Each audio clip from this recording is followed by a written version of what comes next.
The Yamaha R15 is one of the most venerable motorcycles in the Indian market. Though the R15 brand has been around for several years now, the motorcycles though have changed with each generational update. Yamaha has managed to outdo the previous generation, and we are here with the latest generation to find out if this can outdo the previous generation. Hello, welcome to DriveSpark. I'm Stephen Neal and this is the Yamaha R15 version 4. It has a starting price of rupees 1.73 lakh, and well, it comes with a lot of changes, a few feature additions and well, a few engine changes as well. Let's find out what they all are and what this motorcycle is like to ride. Say you be gone and doing the chase, like an update and you all in my face. You say but you're still on the base. Better for you, I'll be counting them days. Took me a lot just to keep up the pace. I'll be a guide, I'ma follow my ways. I'ma be humble, you stay in your place. Fucked up a case, you a fucking disgrace. Without much debate, I'm sure everyone would agree that the R15 is one of the most striking motorcycles to grace Indian roads. It has always been that way from the first generation, and now we are in the version 4, the 4th generation, and well, this is also a striking motorcycle to look at. Let's take a closer look at the design elements and the design details. Starting with the front end, so this of course is the strongest point of the R15 in terms of design. It's inspiration from larger supersport motorcycles from the Yamaha stable, and this particular generation clearly takes inspiration from the Yamaha YZF-R7, which looks very similar to that. So up front you've got this 4 air intake, and in the middle of the air intake you've got this projector LED headlamp. Both high and low beams function through the same projector headlamp, and then you've got the LED DRLs flanking it on either side. You've got the 4 air intakes on either side as well, and completing the look of course is the windscreen, and this windscreen is now sharply raked. So Yamaha says it's more aerodynamic as well, so it should aid in high speed riding even better and deflect wind even better. So that was the front end of the Yamaha R15 version 4. Now there is one more thing that stands out as a striking element when it comes to the design, and that is the upside down fork. Now that is a feature that is brand new on this generation. However, what makes it stand out is the golden color. So it really provides a contrast element to this color, which is racing blue. Now when we move to the side profile is where this color comes into its own, especially in the right lighting conditions. Well, this color really stands out. So it's got lots of different shades of blue on it. So it's got this primary racing blue shade all across the motorcycle in gloss finish of course. And then you go to the side profile and then you look at the fairing. That is where the color turns into a more matte blue kind of shade, so that makes it really stand out as well. So it's got this really nice tinge to it, so depending on the right lighting conditions of course you can see the tinge, or you'll just see a darker shade of blue. So these color elements make this motorcycle really stand out, especially in this shade. Now at this point I should also mention there are other colors available, and those are really attractive as well. So the entire range starts off with metallic red, and then you've got dark night, and then you've got the racing blue. Above this sits the R15M, which has a unique silver shade, and then of course you've got the MotoGP edition. So all these are different colors available with the R15 version 4. Now let's get back to the design on this particular motorcycle and talk more about the elements on the side profile. Now there are a lot of aggressive design lines found on the side profile, especially in this part of the motorcycle where you see the side fairing. So you've got lots of cuts and creases, lots of different panels coming together and form the side fairing of this motorcycle. It looks really striking, we must say. Now another thing that grabs your attention when viewed from the side profile are these wheels. So these wheels follow the same design pattern as the old R15, and they carry forward the same wheel color as well. So this in racing blue comes decked in that shade of blue, and it looks really striking, goes with the overall theme of the motorcycle really well, and the overall theme of Yamaha's racing team, the whole racing color of Yamaha, which is blue.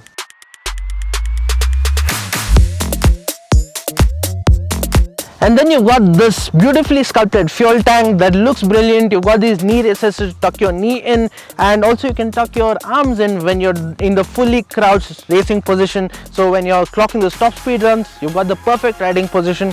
Also, it goes with the overall theme of the motorcycle really well. So this is the design on the side profile of the R15 version 4. Another thing that grabs your attention on the side profile is of course the exhaust. so it gets the same dual tone exhaust end can. However, there is one small change on this model. It's slightly disproportionate to the rest of the motorcycle. So as you can see, the overall design of the motorcycle is steeply raked, so the rear seat is steeply raked. However, the exhaust on the other hand is not as steeply raked as the seat, so that kind of makes it look a little disproportionate if you look at it in detail. When you look at it from a distance though, nothing looks bad on this motorcycle. And then of course you've got the foot pegs, so you've got the knurled foot pegs on this motorcycle that are in contrast to the overall motorcycle. So this is finished in silver. And then we come to the rear end. So this rear end is the traditional hallmark, the signature of the Yamaha R15. So you've got the same design language being followed as the bigger Yamaha R7, and also it resembles the R15 version 3, which is the previous generation. So you've got this aerodynamic element here. So as you can see, there is a lot of space in here for airflow to happen. Other than the airflow, well, there is no functional purpose of this. It looks good, it definitely looks good, make no mistake about that. And at the rear you've got a simple raked LED tail lamp. So the rear end looks pretty simple. Even though it looks pretty simple, there are a lot of elements at play here. For example, you've got this mudguard over here. So this mudguard also has the indicator and the number plate fixtures fixed on it. And then finally you've got the tire hugger at the bottom. The tire hugger is minimalistic, unlike most motorcycles, and well, it looks really nice. The overall theme of the motorcycle is maintained throughout, and well, it looks stunning.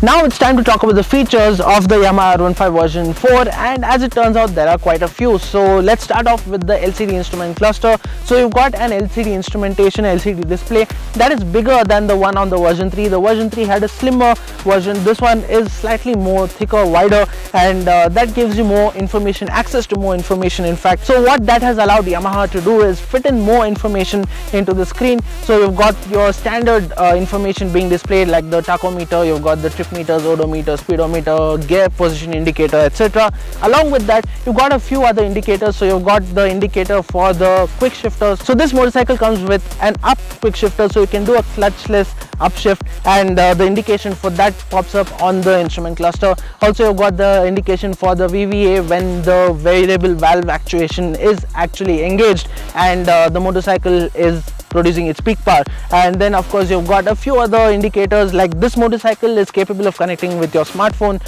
So it's got the Yamaha Y Connect app. Via the Y Connect app you can connect to this screen, and on the screen it can display the SMS, email and call notifications, and also it will display your phone's battery level. And on the Y Connect app on your phone you can track a lot more, like the vehicle's last parked location. You can check for maintenance updates, maintenance suggestions. You can also check for service advice. You can also check for various other things like rider details, how fast you've been riding, what's the fuel efficiency been like. All this can be tracked via the Yamaha Y Connect app. So that is a very useful feature indeed. You can even track the RPMs of the motorcycle live on the Y Connect app. So that's a good thing. Of course, we would have loved for one more feature. Since you're already connecting the phone to the screen via Bluetooth, we would have loved to see turn-by-turn navigations on the screen. However, that isn't a feature at this moment, and we're not sure if it can be added in the future as well. And now let's get to the switch gear, which allows you to control the screen and also a lot of functions of the motorcycle.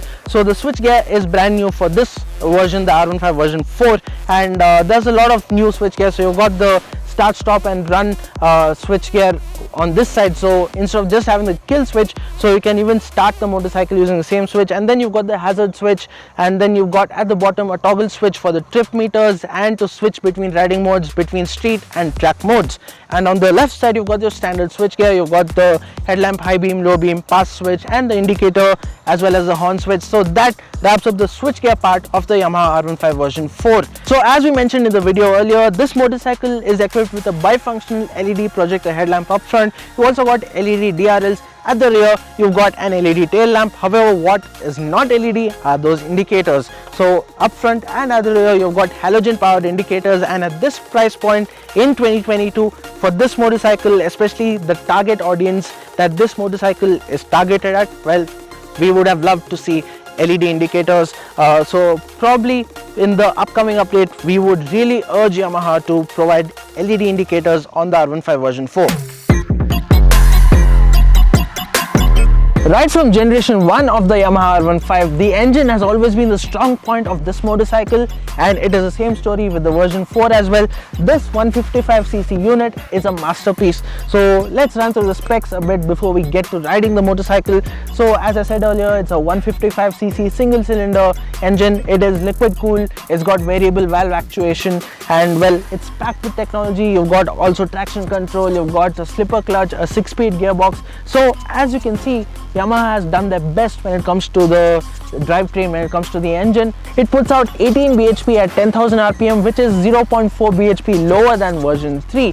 So in terms of torque, it produces 14.2 Nm at 7,500 rpm. Now this is 0.1 Nm higher than the R15 version 3, and also it comes in at 1,000 rpm lower, so it makes it more rideable. Now we'll talk about that when we're riding the motorcycle. Now that sums up the engine and the specifications of the engine. Now let's get talking about the other components on this motorcycle. So as we said earlier, it's got an upside down fork up front. Finally we get upside down forks with the R15. So it's been on sale in international markets for a while now with upside down forks. However, in India we were still using conventional telescopic forks. However, now finally in India we get the R15 with upside down forks. However, there is a slight compromise there too. So the telescopic fork that was on the R15 version 3 is a 41mm fork. However, on this one you've got a 37mm upside down fork. Well, it's not to say that this is worse than the older one.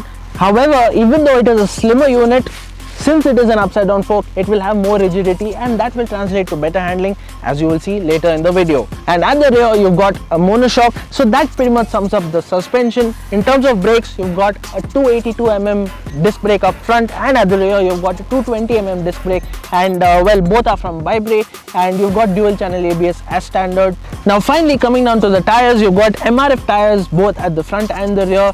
At the rear you've got a radial tire up front, though Yamaha has missed out on giving us a radial tire. Now at the rear you've got a 140/70 section tire, and up front you've got a 100/80 section tire, and both of them are wrapped around 17-inch wheels, and that pretty much sums up the specifications of the Yamaha R15. Now it's time to ride this motorcycle. Nobody's harder than me, I'm a breaker of chains, I'm living it free. Trust what I said and not what you see. Nobody keep it in order like me. The Yamaha R15 version 4 is one of the most dedicated motorcycles we've seen in recent times, and this is made apparent the moment you swing your leg over the motorcycle and take your place on the saddle. So this riding position is very aggressive, very dedicated. An eye for detail would notice that the clip-on handlebars are now mounted lower than the T-stem. It is mounted directly on the upside down forks, and that gives you an idea that this motorcycle is designed to be more focused to taking corners and not for your everyday use. However, the engine tells a different story. Now let's get to your everyday riding scenario. Say you're riding this motorcycle out on the road in traffic, and that is where this engine turns out to be really beautiful, because this motorcycle is not just rev happy out on the track or on the open road. In fact, it is very tractable in the city in your everyday usage scenario. So if you're commuting, this motorcycle with its engine is very sweet. So you've got power coming in right from 2000 rpm. Of course it's not peak power, but this motorcycle gives you enough traction to keep it in a higher gear, say at lower speeds. So in second gear you can do speeds right from 10 kilometers per hour going all the way to above 60 kilometers per hour, and in third gear you can go from 20 kilometers per hour to 80 kilometers per hour with no struggle at all. And that is the best thing about this engine, especially given that it has the VVA, so variable valve actuation. So what does it do? It gives you different valve timing for different situations. So below 7,000 rpm this motorcycle is very subtle. This engine, the power comes in at lower rpm, so you've got enough torque to keep you occupied in traffic. It is very easy to squeeze through traffic, etc.